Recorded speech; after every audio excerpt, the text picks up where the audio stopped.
The story opens at MIT, a famous American university. Professor Gerald is teaching an advanced mathematics class. After the lecture, he challenges his students by saying he will write an extremely difficult math problem on the board outside the classroom. He promises that anyone who solves it will have their name written in golden letters in the college. To inspire them further, he explains that some students who solved this problem in the past are now leaders in their fields. He admits the problem is very difficult and gives them until the end of the semester to solve it. After class ends, we meet Will Hunting, a young man who works there as a cleaner. While doing his job, Will notices the math problem written on the board. Later that night, he goes home and begins solving the equation on his bathroom mirror. The next day, when no one is around, he quietly picks up a piece of chalk and writes the correct solution on the board. This is a remarkable achievement because he solves the problem in just one day. Outside of work, Will spends most of his time hanging out with his friends. One day, while watching a baseball game, Will notices a boy who used to bully him in school. Seeing him brings back old anger, and Will loses control. He confronts the boy along with his friends, and a fight breaks out. Will takes his revenge by hitting him hard. His friends try to stop him before things get worse. By that time, the police arrive, and when an officer tries to restrain Will, he attacks him. As a result, Will is arrested. Meanwhile, Professor Gerald discovers that the difficult math problem has been solved. He rushes to check the board and confirms that the solution is correct. He asks his smartest students if any of them solved it. When they all deny it, the professor is left stunned. Word spreads quickly, and his next class is completely full. Everyone wants to know who the mysterious math genius is. The professor asks the solver to step forward so he can reward them. The students look at one another, but no one comes forward. Since no one claims credit, Professor Gerald writes another math problem on the board. He tells the class that it took him 2 years to solve this one himself. He confidently says that even the genius who solved the first problem will not be able to solve this so quickly. At the same time, Will is released from jail. He returns to his cleaning job and notices the new problem on the board. Without hesitation, he begins working on it. Suddenly, Professor Gerald comes out of his office and sees Will writing. Thinking Will is just messing around, he moves to stop him. As the professor approaches, Will panics and runs away. When Gerald later checks the board, the question that took him 2 years to complete was solved by this young man in no time. Now he finally understood who the secret math genius was. After finishing work, Will met his friends and went to a bar to have a few drinks. When they noticed some attractive girls nearby, Will's friend Chucky walked over and started flirting. Trying to impress them, Chucky lied and said that he studied at MIT and was a genius. At that moment, another man interrupted and asked him which class he was in. Chucky confidently replied that he studied history. Realizing Chucky was lying, the man began mocking him and asked difficult questions about history. Chucky knew nothing and was left speechless. Seeing his friend being humiliated, Will stepped in and challenged the man himself. Will had an incredible memory and never forgot anything he read. He responded with clear facts and sharp language, completely shutting the man down. Will then mocked him by saying he was just repeating lines from books like a rehearsed actor. He pointed out that the man spent thousands of dollars on education, while he learned the same knowledge for free in a public library. Embarrassed and angry, the man stormed off. Afterward, one of the girls named Skylar approached Will and gave him her phone number. Impressed by his intelligence and confidence, she asked him to call her sometime. Later, Will jokingly shared her number with the man who had tried to act smart earlier. Meanwhile, Professor Gerald was actively searching for the cleaner who had solved his impossible math problem. After making some inquiries, he managed to get Will's contact details. He went directly to Will's court hearing, where Will was being charged with assaulting a police officer. Will tried his best to defend himself in front of the judge. However, the judge reminded him that he already had a criminal record involving theft and violence. The judge said he could not ignore the attack on the police officer. Will was sentenced to jail, and his bail was set at $400,000. Unable to pay the amount, Will was sent back to prison. While in jail, Will met Professor Gerald, who offered him a deal. Gerald explained that he had spoken to the judge and could help get Will released. However, Will had to agree to 2 conditions. The first condition was that he must study advanced mathematics under Professor Gerald. The second condition required him to attend regular counseling sessions. Will laughed at the idea but did not want to stay in jail. Having no better option, he agreed to both conditions. Soon, Will began attending math sessions with Professor Gerald. The professor was amazed by Will's extraordinary intelligence and problem-solving ability. According to the second condition, Will also had to meet with therapists. However, Will refused to open up to any of them. Instead, he mocked and outsmarted each therapist he met. He would read their published books beforehand and use their own theories against them. As a final attempt, Professor Gerald reached out to his old friend Sean McGuire, a psychology professor. At first, Sean refused and said he did not have time for such trouble. When Gerald explained that the boy was truly special and would destroy his own future if he stayed on the wrong path, Sean finally agreed to meet Will. Will treated Sean the same way he had treated his previous therapists. He had already read Sean's book and began mocking him using his own theories. However, Sean remained calm and spoke to Will in a relaxed and normal manner. He did not ask personal questions or push Will to talk about his past. Will's attention then shifted to a painting that Sean had created himself. After looking at the painting and some art books, Will began making careless remarks about Sean's life. Sean ignored most of what Will said and showed little reaction. Then Will mentioned Sean's wife. At the mention of her, Sean became visibly upset. Will quickly noticed this weakness and kept bringing her into the conversation. He asked why Sean's wife was not there and suggested that she might have left him for someone else. Hearing this, Sean lost his temper and grabbed Will by the throat. He warned Will never to insult his wife again. Will calmly said that the session time was over. Sean released him and Will walked away, believing he had defeated another therapist. Seeing Sean's anger, Professor Gerald assumed the sessions were finished. But Sean surprised him by agreeing to continue the counseling. He told Gerald to bring Will to him regularly starting next week. After the session, Will went on a date with Skylar. During their time together, Will learned that Skylar came from a very wealthy family. He also discovered that she was studying at Harvard University. They enjoyed each other's company and shared a great evening. At the end of their first date, they kissed.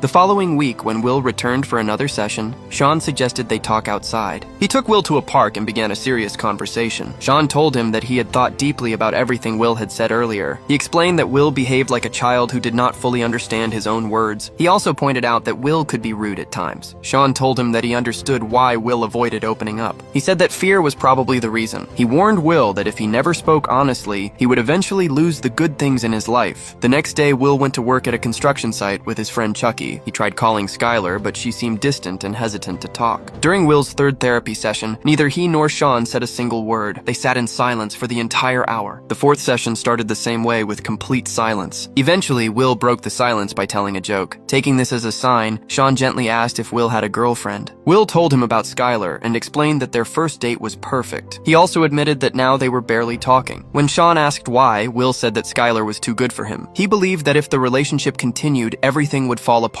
He feared that she would eventually realize he did not deserve her. Sean explained that no one is better or worse than anyone else. He said that everyone has strengths and flaws. What truly matters is whether two people are right for each other. To help Will understand this, Sean began talking about his own wife. Sean said that she was a wonderful person and that he loved her deeply. He added that she sometimes used to fart in her sleep. This unexpected comment changed the mood of the room. Both Will and Sean burst out laughing. In that moment, they grew a little closer, and Will began to feel more comfortable with Sean. The session came to an end, and Sean advised Will to talk openly with the girl he liked. Will was so engaged in the conversation that Sean had to remind him the session was over. Sean suggested they leave and continue their lives outside the room. Following Sean's advice, Will went to Skylar's college and asked her out again. Skylar said she wanted to go out with him, but she had a very difficult academic problem to solve. She explained that it might take several days. Unable to wait, Will asked her to show him the question. After seeing it, Will quickly solved it and wrote the answer on a napkin. He told her that she had no excuse left and should come with him. During their second date, Skylar asked Will about his family. Will lied and said he had 12 brothers. Skylar asked him to name them all. Will immediately listed 12 random names in perfect order. Suspicious, Skylar asked him to repeat the names again. Will repeated the same sequence without any mistake. Skylar realized that Will was truly a genius. At the next therapy session, Will asked Sean if he ever regretted meeting his wife. He said that after her death, Sean must have felt extremely lonely and heartbroken. In response, Sean shared how he met his wife. He explained that the first time he saw her, she was standing in line with her friends to buy tickets for a baseball game. It was an important match. Will reacted in shock and said that Sean was lucky to see the game live. Sean replied that he never watched the game at the stadium. He chose to leave his friends and go on a date with that girl instead. That girl later became his wife. Will could not believe Sean gave up such a historic game for a date. Sean calmly said that he never regretted meeting her. He explained that even though she was only in his life for a few years, those years were the most beautiful of his life. Later, Skylar asked Will why he never introduced her to his friends or family. Will continued lying about his life. However, he agreed to introduce her to his friends. Will, Skylar, and his friends met at a bar. Skylar genuinely liked them, and everyone enjoyed the evening. At that moment, Professor Gerald arrived to ask about Will's progress. Sean explained that Will was slowly opening up, but it would take more time. Professor Gerald said he was trying to secure a high-level job for Will. He believed Will would easily clear any interview once his mental struggles were resolved. He was confident that no one could stop Will from becoming famous in the field of mathematics. Sean questioned whether Gerald was trying to control Will's life. He said that being a genius did not mean Will had to follow a forced path. He argued that Will should be allowed to choose his own future. However, Professor Gerald insisted that he saw no other option. Professor Gerald refused to let Will's talent go to waste. However, Will had no interest in the kind of job Gerald wanted for him. Instead, Will sent his friend Chucky to attend the interview in his place. One night, while talking about their future, Skylar asked Will if he would move to California with her. Hearing this, Will became nervous and immediately refused. He said that his entire life was in this place and he could not leave. Skylar questioned him and said she knew he loved her. She asked why he was so afraid afraid of fully committing to her. She also pointed out that Will never told her the complete truth. Skylar then revealed that she knew he had lied about having 12 brothers. When his lie was exposed, Will lost his temper. He angrily asked what she wanted to know about his life. He confessed that he was an orphan and had no idea where his parents were. He explained that he spent his childhood moving from one foster home to another. In one of those homes, the family used to beat him badly. He said they treated him like an animal. Skylar broke down in tears and told Will that it was okay. She promised that she would stay with him no matter what. However, Will pushed her away and said he did not need anyone's help. Deep inside, Will was terrified that if he let someone get close, they would eventually leave him. Skylar cried and told him that she loved him and would never abandon him. Will lied and said that he did not love her. He then walked away, leaving Skylar alone and heartbroken.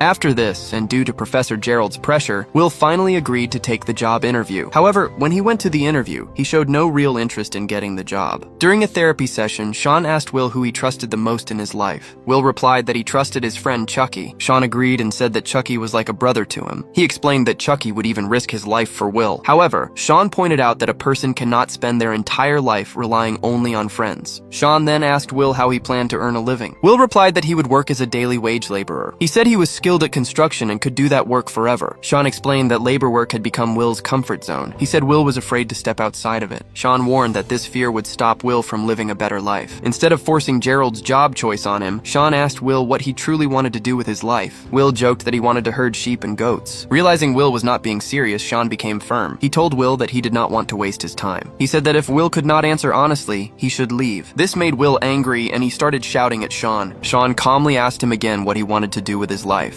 Will remained silent and gave no answer. Sean then told him to leave the office. Before Skylar left for California, Will called her to say goodbye. Skylar told him she loved him one last time. Will smiled, but fear stopped him from responding. Deep inside, he believed that his heart would eventually be broken. The next day, while talking to Chucky, Will said that he was not going to take any job. He also admitted that Skylar was gone now as well. Will said that they could keep working construction and live a simple life in the same neighborhood. Hearing this, Chucky finally spoke from his heart. He told Will that if he still saw him in the same place after 10 years, it would break his heart. Chucky said that every morning when he goes to pick Will up, he secretly hopes one day Will not be there. He explained that his biggest dream was to see Will do something meaningful with his life. Meanwhile, Professor Gerald was troubled by the fact that he could not convince Will to take the job. Sean told Gerald that they should not force Will to make such a big decision. He said Will did not even know what he truly wanted yet. Sean explained that Will feared abandonment, which is why he kept people at a distance. Gerald disagreed and said he could not let Will ruin his future. He asked Sean if he wanted Will to end up like him. Sean replied calmly that he was not a failure. He said he chose this life willingly and was happy with it. At that moment, Will entered the room and overheard their conversation. Professor Gerald quietly left so the therapy session could begin. Sean showed Will a file containing photos of the scars on his body from childhood abuse. Will asked if Sean had ever seen a child beaten so badly. Sean shared that his own father was an alcoholic. He said his father used to beat both him and his mother. Hearing this triggered painful memories for Will. Sean stepped closer and gently told Will that whatever happened to him was not his fault. Will nodded, but Sean kept repeating it. He said again and again that it was not Will's fault. At first, Will said he understood, but Sean continued, asking him to truly accept it. Will's eyes filled with tears. He pushed Sean away, trying to hold himself together. Sean calmly repeated that none of it was his fault. Finally, Will broke down completely. He hugged Sean tightly and cried uncontrollably. In that moment, Will finally released the pain of his past. Now ready to move forward, Will decided to accept one of the jobs arranged by Professor Gerald. With this breakthrough, his final therapy session came to an end. Will asked Sean if they could talk again sometime. Sean smiled and told him that his door would always be open. Will hugged Sean one last time and said goodbye. For Will's 21st birthday, his friends gifted him a car. The car was old, but Will loved it because it came from the people who mattered most to him. Later, Professor Gerald visited Sean and apologized for calling him a failure. The two old friends reunited and made peace. Sean told Gerald that he was planning to travel around the world. He joked that he did not earn small money anymore. While Sean was packing for his trip, Will drove to his house. He quietly dropped a letter into Sean's mailbox and left. Later, Chucky went to Will's house to take him to work. He knocked on the door, but no one answered. When he looked inside, he realized Will was gone. Chucky smiled, knowing that Will had finally chosen his path. Sean later found the letter Will had written. In it, Will explained that he was not taking the job. Instead, he was going to California to find Skylar. After reading the letter, Sean smiled and walked inside. He believed that now his genius would finally live the life he deserved. If you enjoyed this story, make sure to like the video, share it with your friends who love emotional and inspiring movies. Subscribe to the channel for more amazing movie explanations. Thank you so much for watching.